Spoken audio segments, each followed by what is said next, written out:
Hello and welcome to Intentional Wealth Television. As you've been seeing all week, we've been going live, Jim and myself, talking about the Built to Sell workshop that we have coming up as a webinar on Thursday evening and live here in Barrie on Friday during the afternoon. Our guest speaker, I'm very excited to get a little sneak preview of the content that Oren Horovitz from Firepower Capital is bringing. I wonder, Oren, could you tell us a little, just a quickie about what does Firepower do, first of all, to give some context? Absolutely. So Firepower is an interesting beast. We do a lot of things. We are firstly and foremostly an M&A advisor, mergers and acquisitions. This is more or less our bread and butter. We are also a private capital team. We lend to mid-market companies. We are a private equity shop. We invest in companies as well. And we have a data and AI consulting, which is what we will be talking about today.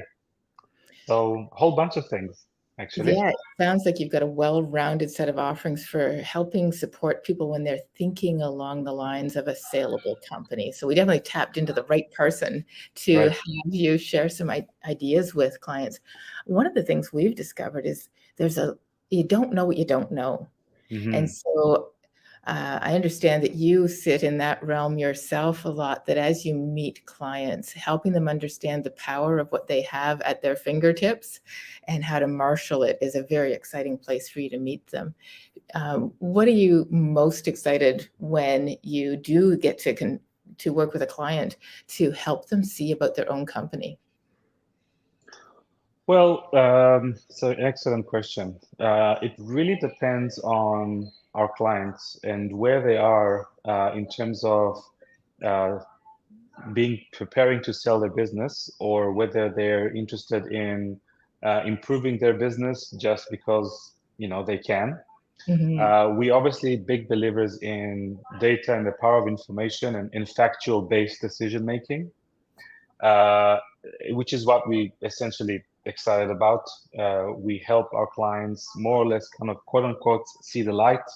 Um, and the most exciting scenarios are when we can bring a lot of value to the table. So when there's a situation where one of our clients is looking to sell in the next 6 to 12 months, for example, and is looking to us to really tease out, look at a whole bunch of data and tease out some ideas that can help them increase the value of their business ahead of a sale. So that's scenario number one. Another thing we get a lot is data monetization. So a lot of businesses sit on a ton of data, and it's hard for them to evaluate what they have that is valuable and what to do with it. So we're very good at jumping in, figuring out, measuring the value of what there is, and finding ways to monetize it. And that can mean two ways: either internal monetization, as in I have a lot of data and I'll use it to help make better decisions. Uh, and the second bucket is more along the lines of, well, I have this data, maybe someone else is interested in using it or buying it from me for a fee.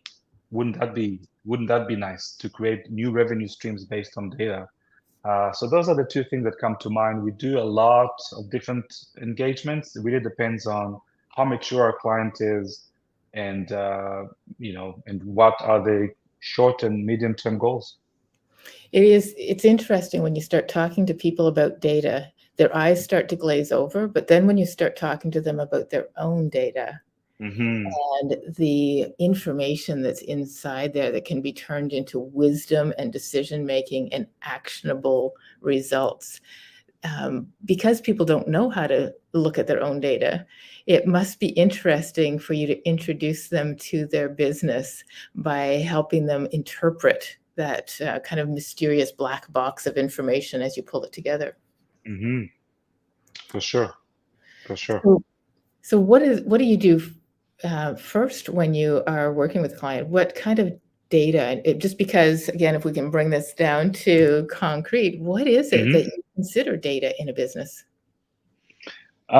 So anything to do with the operational day-to-day transactional data. So anything to do with sales, inventory for businesses who hold inventory, anything to do with clients, the market, competitive data, which may or may not exist within the four walls of an organization. In some cases, we source it for them and use that as well.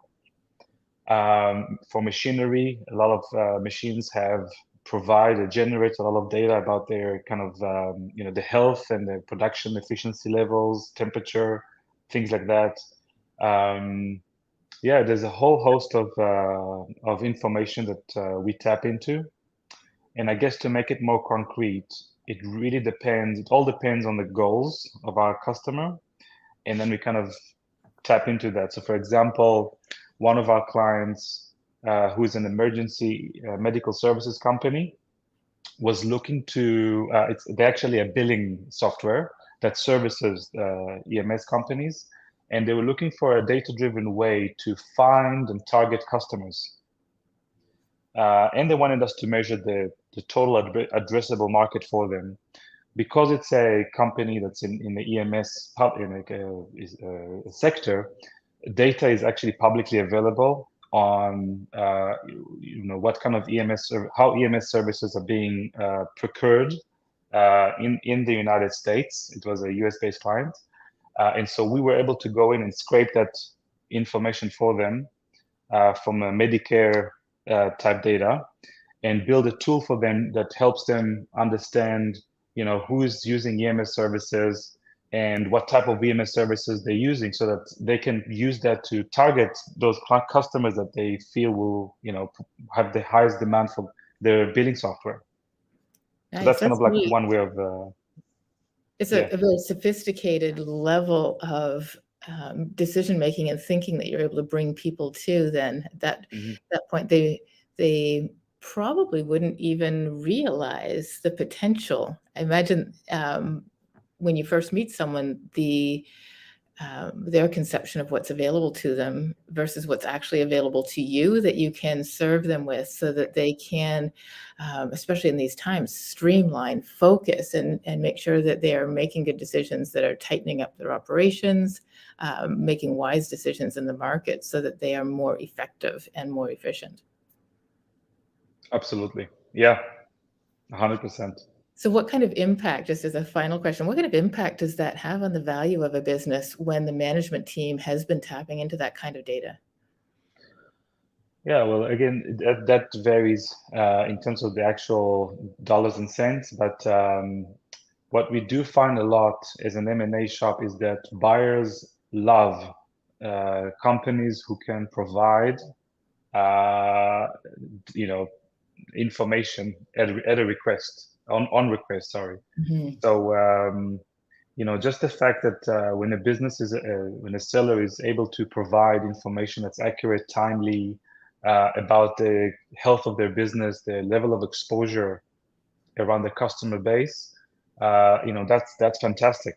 And the more sophisticated, the better. So there is an intrinsic value to just having your data operations be at a certain level, which we bring our customers to.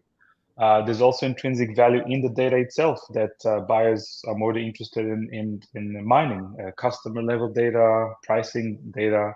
That is also something that gets measured and evaluated separately from the business, but can usually help increase the multiple of a business.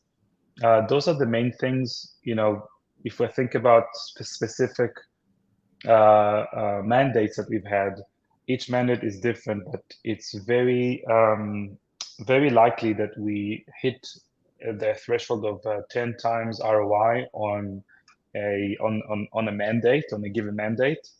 And so, the opportunities to use data to increase the value of a business, to make things much more efficient, and to use data for growth are abundant. So more than happy to get into individual case studies.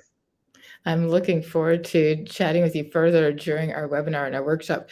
It is actually a very obvious point of difference, that it's not just helping people mine their own data, but actually interpreting it and helping them apply it, that you bring to the table. Powerful stuff. And I will just leave that as a teaser for our watchers to be able to sign up. I'll put in the comments how you can register to take part in the webinar, and if you'd like to come see us in person here in Barrie to get to meet Oren, ask some questions, and start to explore things that you may not have even considered that you need in your business. So thanks for having this conversation with me today. It was a fun way to also play around in StreamYard and make sure that our technology is up to speed for tomorrow night. Absolutely. Thanks for having me.